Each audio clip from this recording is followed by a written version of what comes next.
Welcome to Mediavania, where three friends from the board game industry chat about all things not board games like video games, TV shows, movies.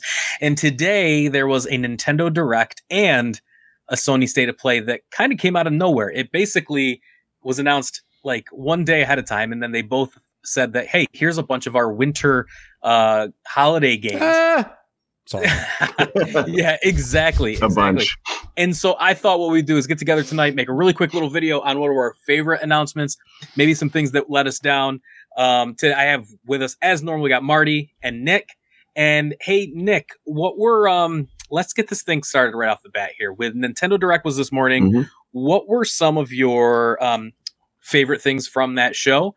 And don't name the entire show because you were excited about it. No, I was excited about a ton of stuff. But like a lot of the Nintendo Directs, like they're really dominated by Square announcements these days. And farming announcements. Yeah, and farming games, right? Yeah, Marty was like party games. Oh my God. 5 of them. Yeah, that's a lot. Harvestella looks kind of cool though. I might try that because it's not just farming. But they kicked things off with Fire Emblem, new Fire Emblem game, because they know people would be excited for that. But it's not just a new story. It's kind of a Kingdom Heartsy type thing where they're bringing in previous Fire Emblem characters. So I thought that was kind of interesting. Can I have, sorry to interrupt. Do you think this is going to be a standard Fire Emblem game, or is this going to be something with a twist? I think it's going to have a twist. It's going to be just, this is like their Fire Emblem multiverse, right? Because there's characters from multiple games being pulled in. It was weird. It did not feel like a normal Fire Emblem game, right? Like even the title Engage seems weird to me, but it did. And did you notice how it did show the combat, but it didn't show like anything else? Like it was just the combat. Combat and storytelling. It was only like one or two characters at a time too. It wasn't like a big squad. Right. Yeah. I didn't see any generic units. Marty, what's your take on this?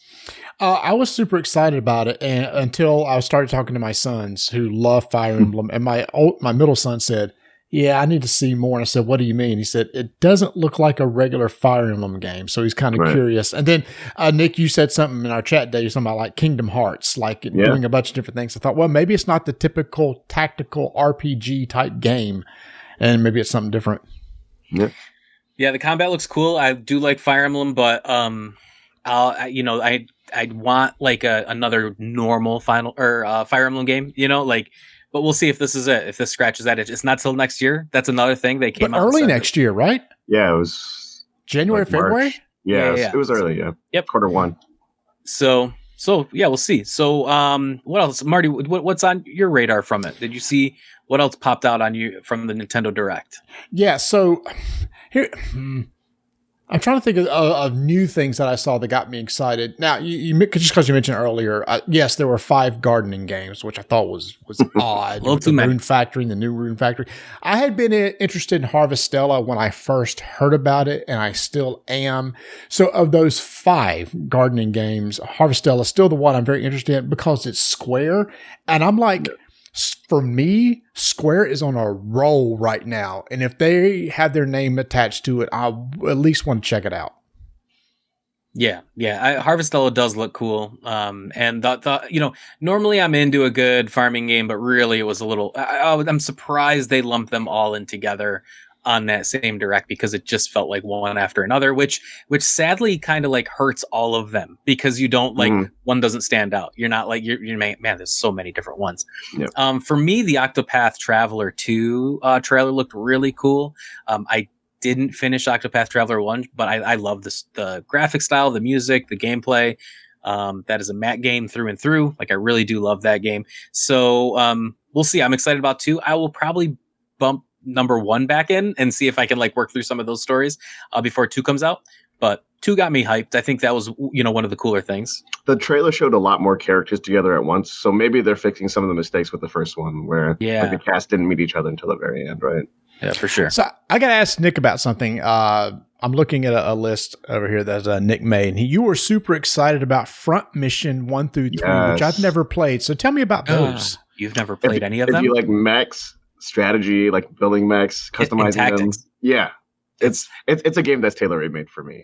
And Matt too, right? Yeah. So specifically Front Mission 3, that's a game that came out on PS1. Did 1 and 2 come out on PS1? Because I don't think they did. No, those were, I think, Super Nintendo. in Right. Genesis, like that So era. Yeah. Front Mission 3 came out on PS1, and it is like a definitive, like in there with Final Fantasy Tactics, just kind of like, talked about in that higher regard of a tactics based mech game where you customize all the parts and then you have, the tactics based. And if they're redoing it, I'm very excited. And yeah, 1 and 2 can kind of wet the palate until 3 gets there. Well, my hope is with the remaster, they're going to be fixing some of that stuff, updating it for a modern audience, right? Yeah. So hopefully it'll be a little more fun, and we won't just be waiting for 3. So yes, Marty, I think these are going to be right up your alley. I think Nice. you're going to really dig Yeah, my this. notes for Front Mission was just like exclamation. Yeah. So good. So good. And obviously, for another one for me is just Zelda. I mean, Zelda. I'm a little bittersweet on the Zelda trailer. I think, yes, it's nice we got a date. It was in May, and a title. Which what's the title? Do we have the title? Tears of the Kingdom, right? Tears of the Kingdom. Sounds right. We're Tears. super prepared for night. But it got titled and it got dated, and with a short new gameplay trailer. What do you guys think of the gameplay? Look great. Yeah, it looked great. I mean, it was really hard Tears to tell from that, though. I'm curious, with it being now in May, which I think is later than what some people were expecting. I'm hoping against hope that there might be some new hardware released around the same time. Yeah, this Switch is starting to show its age. It is, and what a great way to launch new hardware beside a new Zelda. I think they would complement each other very well. We might still. I mean, I don't know. I mean, do they have a system on in their sleeve by the time May comes around? I don't know. Or we would have heard about it by now. You think so? I think so. If a new system was coming out in May, we would have heard about it. Okay. Yeah, I agree. Generally, they have about a year lead up on these things. So, but yeah, Tears of the Kingdom is the name of the new Zelda game coming out in May. And was there anything, Marty? Was there anything left off that you were kind of hoping to see? You talk. Well, I was just going to ask something real quick. Number one, Mario and Rabbids 1 I loved, so I'll probably play Mario and Rabbids 2. That's cute. That's just another one for me. Rabbids make me laugh. I don't know what it is about those guys. What is it? The minions from Despicable Me, yeah. Yeah. Oh, yeah. To me, it's like, all right, you guys are just copying the Rabbids because they talk and sound the exact same way. But anyway, very similar humor. Very similar humor. Andy loves both of those, and so I've watched all the Minions, and he loves Rayman Raven Rabbit, so he might dig on this game as well. So I never played Tales of Symphonia on the GameCube. Worth it? It was. I remember it being a good game, but I haven't replayed it since. I was actually really interested. Not interested is the right word, but I found it curious that they kept the weird blocky style still. And like the Tales games look great now. So it was kind of jarring for me to see like those little they're almost like Lego minifigure style. I know, and I've been playing the new Tales game recently, and just like last night I was playing it. And Tales of Symphonia holds, I remember that game extremely well as far as being incredible at the time, but I haven't revisited it since the GameCube. So, and then watching the trailer today made me kind of think I don't know if I need to do this, because just the newer ones, look better, play better, now they're a little more deeper systems, but there's still a huge fan base for that specific Tales game. And it's regarded as one of the best ones, which is why they're redoing it. So that's a good question. I'm just not sure if it still holds, the weight that it did. Okay, so you asked about some disappointment. Oh, wow. One more. So I haven't played any cloud games on the Switch. Have y'all? Because now all the Resident Evils now are going to be cloud based, and I wonder will they even work very well at all? I do. It probably depends on your internet connection. Is my guess. Totally does. Yeah, I have fiber internet. I do cloud gaming on Xbox. I do cloud gaming on PlayStation. Now that I've upgraded to the highest PlayStation Plus tier, they have lots. All of their PS Classic games are on cloud, so you actually don't. I couldn't find a choice to download. You just have to actually stream them. And I did do a Switch streaming game, which was Control. Control has a streaming option, and you can just start playing it. Listen, I think they're good, and they definitely work. You can tell they're streaming, I think. Anyway, there's enough lag there where you're like, all right, this could be better if it was not cloud-based, So I'm not sure if we're quite there to perfect 1-to-1 yet, but it's playable. It wasn't by no means unplayable. So I think you could definitely play it. That goes back to our point about the Switch hardware showing its age, though, right? Because that's the only way you could play RE Village on the Switch without it looking terrible.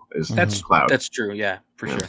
All right, so disappointment. So I purposely wore my Metroid shirt because it's been rumored for well over a year that Nintendo is sitting on the remakes of the Prime series. And every direct, man, at this direct, people are like, oh, reliable sources say this one, we're getting it. The trilogy re-released, or at least maybe another teaser with Metroid Prime 4. Nothing. Nada. Super disappointed in that. Yeah, no Metroid Prime is a super bummer. Metroid Prime is one of my favorites, and I would love to revisit 2 and 3 as well, but just to jump back in that first-person Metroid world, that's sad. I know they're going to be there. We're going to get them, but maybe it's because 4 is so far off, and they want to keep them closer to that. I guess. What about y'all? Any disappointments? Misses? I was pretty happy with the direct, too. That's why I typed up that huge list. I'm like, oh, these great games. Like, I know another one for me and Matt is Crisis Core. Yeah, Crisis Core I'm very excited for. We did get a date for that. That's at the end. That's in December. Yeah. But my biggest disappointment was that Wind Waker HD wasn't announced, and that could have been, man. If they were like, hey, that's available like next week or something like that. I felt like that could have been like up their sleeve as something cool for the holiday and just release, and I would have played it, right? Like, and I know Twilight Princess is another one that I think those 2 HD remakes people really want. So that was the other big disappointment, because all the rumors were, they're going to be packaged together, $60 guaranteed for the holiday. And again, they may do just a quick drop at some point in time and say it's coming. I don't know why they wouldn't use the direct to do it. Same. But supposedly Zelda games come out every year, and this will be the first year one has not come out. Which is why everybody's surprised. Yeah. But I think that kind of wraps up the Nintendo, unless there's any last thoughts out there. Did we miss something? Got a finger up. Did Pikmin 4 move the needle for y'all at all? No. Yeah. I was never on the Pikmin boat to begin with. I was, for one, but that was a game where it was, to me, a one and done. Like, that wasn't... Pikmin, to me, is not a multi-numbered franchise that I need to revisit every few years. Like, I really liked... but there are people out there that do really enjoy it, and that's great. But for me, it didn't. I don't think. Yeah, so it's like, here's Miyamoto. Let's go, baby. Yeah, you bring Miyamoto out, and first thing he does is like Pikmin mobile game. I'm like, I was super disappointed on that it was. You're wasting a direct on a mobile game. All right, I'm done. All right, that was all my complaints. Yeah, for sure. Final grade. How about this? Final grade. A to failing on the direct. This one's a B+ for me. Like, it hit most of everything, but more info about Zelda and Metroid remakes that would have made that an A. Like a solid A. Yeah, it's a B for me. I think it was fine.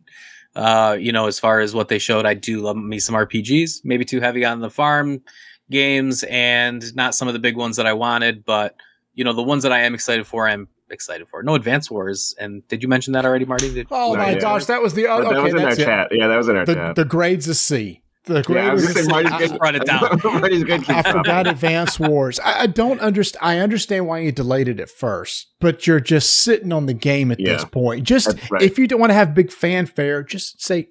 Just release it. Just slap it in the store. Yeah. No, I don't understand that one. So yeah, it's going to C, meaning it was average. The games I was excited about, I already knew about. Mario Rabbids, Bayonetta 3, I was already excited about. It was exciting to see the Zelda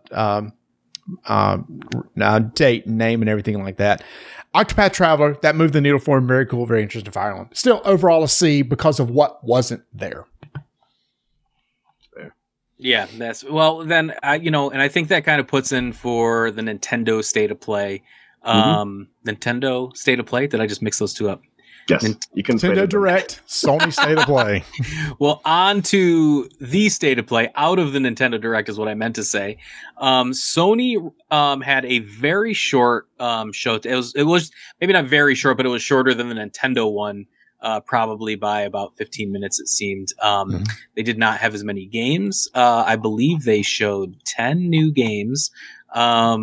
And I mean, not all were super new. Some were already like God of War Ragnarok, and with which they ended with, that was their Yeah, that was the right game. choice. I do believe there was a lot left off of this, but for me, the highlight, the God of War Ragnarok, man, it looks so good. The gameplay looks incredible. That's the trailer we've been waiting to see. You got to see Thor a little bit in there, like a very quick brief thing of Thor, but man, like huge boss fights, amazing landscapes. The story's going to hit really heavy. And I don't know, I was kind of like, God of War 2019 is one of my favorite games of all time. I like top tier, one of my favorite games. And I thought with the sequel, it was going to be more of that, but sometimes that makes it where I'm not as excited for it. I'm like, okay, more God of War. That's good, but not but this trailer kind of pushed me up a little more. Like I was like, oh, okay, yeah, that's right. I am super excited for this. So this was the trailer I needed out of God of War. And that was what I was really excited about out of this one. Yeah, I really love how they continued to lean into the mythology of everything, right? The narration was great. Atreus is really leaning into being Loki, right? We saw him with the wolves, right? Fenris the wolf maybe swallowing the sun, right? It's such a cool moment. There's a lot of things to love about it. Yeah. If any game can knock off Elden Ring from Game of the Year, it might be Ragnarok. But that is the only thing that might knock it off the perch for me. I never played God of War. Here's my video game card. he's got to hand it in. Marty loses his video game card. I was really late to it too. I have it. I mean, I have it ready to play, and I just haven't played it. I'll tell you what, Marty. Like, I know you're like big Nintendo fan. You love the Nintendo games, and I know but I think this God of War game is right up your alley. I really, really think you would like this a lot, especially like just the story and the gameplay and everything. For me, it's a 10. It's a perfect game. Yeah, no doubt. It was just one of those things that something would always pop up, and I just didn't play it. So I promise I will play it. It's not that I'm anti-Sony. I got a PlayStation sitting there. I play it. No, I know you do. I know you do. But generally, I see your hype levels, and they definitely go up for Nintendo. Oh yeah, you know what I mean. And that's and that's fine. But on the Sony side of things, I really do think this specific first party from them, this remake of God of War, it just, I can't see anybody not liking it, right? Like I play it and I'm like, anyone who likes video games can resonate with this one way or the other, because the combat is super satisfying, graphics are amazing, the story's super heavy, so good, really great, characterization's great. Yeah. Now, given I have played all of the other God of Wars to completion, like I've beaten every God of War, so I did have that history leading up to this one. So that was kind of fun to like see how they redid this, and but I don't think it's necessary, right? The God of War series is kind of like matured along with its audience, right? The original God of War games are like so over the top in terms of violence and nudity and like all this like stuff that's that stuff can be left behind. Yes, for sure. That's what I'm saying. Like it was like kind of like edgelord video game, right? But it was fun. Like the action was great. But now it's reached a mature part of storytelling and characterization, which I love. Like it's such a great game. But without spoiling anything, there is the middle of the game. There's a scene that I'm not saying like it's left that huge all behind. If you have that back knowledge, it just hits harder if you've played them. But regardless, it's still amazing one way or the other. Anything else? I know in game that I know y'all are into fighting games. So Tekken 8. Yeah, man, Tekken 8 looked awesome. I mean, that wasn't gameplay. I don't think it was gameplay anyway. If it was, that was freaking amazing. I don't think it was. No, I think that was a cinematic trailer. It'll look really good. There's no doubt. Tekken, I mean, it'll probably, with the 3D environments and stuff, it's going to be an amazing looking game. I do love Tekken. So yeah, I'm excited to see what kind of roster they bring to it, what the whole deal is. Tekken 8's going to be great. Mm-hmm. Yeah. I'll tell you, I don't know anything about this game, but just on the way that it looked, Stellar Blade. Oh, that was interesting, yeah. So I think they had a different name before. It did. Project something is what it went by prior. There was like a code name for that. They showed it before. They had a code name, and now they actually named it Stellar Blade. Is what it was? Stellar Blade, yes. Yeah. It looks fun. Looks like I will definitely give it a shot. Combat looks great. It looks like a Bayonetta-like. Looks like Bayonetta, yeah, good action RPG. The one that really got me, which was new to my radar, is Sin Duality, and we talked about mechs earlier, and this is another mech action game, and it looks so good. It did look cool. And it looked like there were different frameworks too. Like at one point it was more like an exosuit, and then it gets bigger. So it looks like as you level up or unlock new parts, you can customize your mech. And if you just say customize your mech, like in a game description, like I've already pre-ordered it. It was a super cool, tight show. What else? Anything else on that list? Marty, do you have a list there of what they showed? Yeah. Sorry, I just put it. Use dark mode screen because it's now washing me out. So Rise of the Ronin, I thought looked really, that looks cool. Really that was the one that cool. wasn't like available here ever. Is that right, or was that the remake? I can't remember. What I think this is brand new, not until 2024. This thing's and it's from that one did look cool. Team Ninja, who also did, I'm looking at their list, tons of stuff, didn't he? Ninja Gaiden, yeah, it kind of looked like Ghost of Tsushima a little bit. Dead or Alive, all that series. So. Yeah, I thought that looked really, really, really good. Same, just sad. 2024. You're kind of like, now I gotta wait. You know. Yeah, the Yakuza studio revealed Like a Dragon Ishin also, which is I guess been in development forever. Like it's been developing for at least 8 years, but that looked fun. Mm-hmm. I was scrolling through here see if there's anything else. Was there an Yakuza game that was? Yeah, that's the one I was talking about. Like a Dragon. Like it wasn't. It's not a Yakuza game, but it's like an action RPG. Got it. With probably the same sensibility. Like you see him slice a bullet in half, so it's going to have that same over the top. I was kind of hoping maybe some more Final Fantasy stuff, but here's the thing. TGS like a Dragon is great. TGS is this week.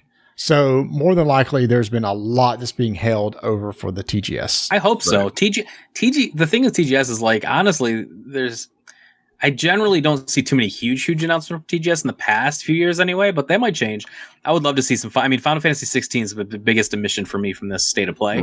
So yeah, if it shows up at Tokyo Game Show this week, thank you. That's the game that I wanted to see. That's the game I didn't. So that's my biggest omission. I thought that Pacific Drive game looked really weird. It reminded me of a different game. It was like a racing game, but it gave me vibes of an old school PS2 game, and I can't remember the name of it, but man, it really felt like something I've seen before. But then it came out with a brand new title, so there was that. And it was funny. I actually thought they were going to end the show with a controller. Like they were like, one more thing, and here's a controller, and I was like, oh, don't do this to me. And they did God of War, which is cool. Yeah. But where do you guys land on the Hogwarts game? Like, are you guys Harry Potter fans? / do you care about this game at all? I'm not. I think the game looks cool, but I never really got into the books or anything like that. My kids did. So I won't be checking it out, but I think it looks good. I think it was going to do well, I would think. Yeah, I mean, I liked Harry Potter. Like, I was into the books, but I think I've like aged out of Harry Potter fandom. And also, J.K. Rowling kind of like lost it on social media. So, like, I'm not connected to it anymore. That's kind of where I am too. The game looks great, and I know the development team has been working probably really hard on this game, and really wants us to see it. But it is tough. I've read all the books, I've seen all the movies. Considered myself a pretty big Harry Potter fan, But yeah, kind of like it gets a little messy with the J.K. Rowling stuff, and but I kind of do want to try this game out, but at the same time, I also don't. So we'll see where I land. I think it does look really great. This is kind of like, probably 6-7 years ago had this game come out. Like this is the only game I would have wanted to play. You know what I mean? Yeah. But you're right; it's a little different story now. So yeah, I think that's it. Did anything else left off of this show? I mean, Final Fantasy 16 for me. Anything you can think of from State of Play? No, I can't. I'm very curious what happens at TGS because Konami's showing off something, and they are sitting on so many licenses. They could really come out of the gate with something big. I've heard rumors of remastered of Metal Gear Solid and stuff like that. So yeah, I've heard rumors about Castlevania remakes too. So we'll see. Yeah, so we'll see at the end of the week. Maybe if we do a 3-on-3 this week. Yeah, we can meet back up to another 3-on-3 in the video where we just pick 3 topics and we talk about those. I'll tell you what, let's run around the horn real quick before we wrap this up. What have you been playing recently, Nick? Anything good? I picked it up on Steam because Steam Deck. Symphony of War. It's a nice little tactical RPG that kind of calls back to old school games like Ogre Battle, Shining Force, those kind of game. Actually, it's very Advance Warsy, Marty. If you need that Advance Wars, you need to fill that gaping hole in your heart. But with fantasy. Nice. I'll have to check it out. That sounds cool. How about you? It's actually really good. I'm Playing anything good? I'm finally on the final chapter of Live Alive. Nice. Oh, nice. So I'll probably hope to finish that up this week because next week? No, 2 weeks. Bayonetta 1 comes out, and I'm probably going to jump on that next before Bayonetta 3 hits. About Very you? cool. I got back into Stranger in Paradise, which is the Final Fantasy. It's like the retelling of Final Fantasy 1, but I think the story is bonkers. Like the characters are bonkers, but I am like 99% sure that is on purpose. I'm like in love with, like, I actually, like, they've crossed the point of being so bad to the point where I love them for the way that they are now. Like, I've crossed that threshold of being like, oh, I hate these main characters, to this is the best thing I've ever seen. Like there's one point where there's a girl and she explains this super crazy, like, just, the distant lands and like really going into the lore of Final Fantasy. And then it cuts to the main character and he just goes, bullshit. And then in a Walkman he plays like heavy metal music and walks away, and it's the dumbest thing I've ever seen, but I loved it so but much. it works, right? Yeah. This is something like, and when you kind of cut, even regardless of what's going on in this game story wise, I'm unlocking new classes now finally, where it's got a job system. So I'm like trying to get Dragoon, and I'm unlocking like all the different classes. You can swap between two classes, and the combat is super satisfying to me. So like that's like a really good bonus of like, now I'm into the grind of like loving, unlocking, and playing the characters. And I don't know what Final Fantasy just recently tweeted, like this thing where they were saying like, who's your favorite white mage in a Final Fantasy or black mage in a Final Fantasy? And they would put 4 portraits of all the different games. And Jack, the main character, was in every tweet. Like nice. every single one. So there's a hidden joke in there somewhere. There is something I'm missing. Well, they announced DLC for it recently. Oh, did they? There's like a mini expansion dropping for it. Cool. So yeah, Stranger in Paradise, I'm playing, really, really enjoying it. And if you like action RPGs, I would recommend it. Yeah, I bounced off of it, but I picked it up at your recommendation. But I think it's because I tried it right after playing Elden Ring, and I'm just like, this isn't. I'm liking it more now too. But yes, I might played go it right back after to it now, Elden right? Ring, and I'm liking it more now than I did then. And I think it doesn't have the Elden Ring on it now. I'm far enough away. Well, thanks everyone for jumping on in and watching. If you're still watching this far in, we really appreciate it. If you could like the video and subscribe, ring the bell, let you know when we have a new video. We're just out here doing this for fun. We really enjoy it though, and like it when you guys come and hang out with us. Marty, Nick, thank you for meeting me up tonight, and until next time, see you later. Have a good one.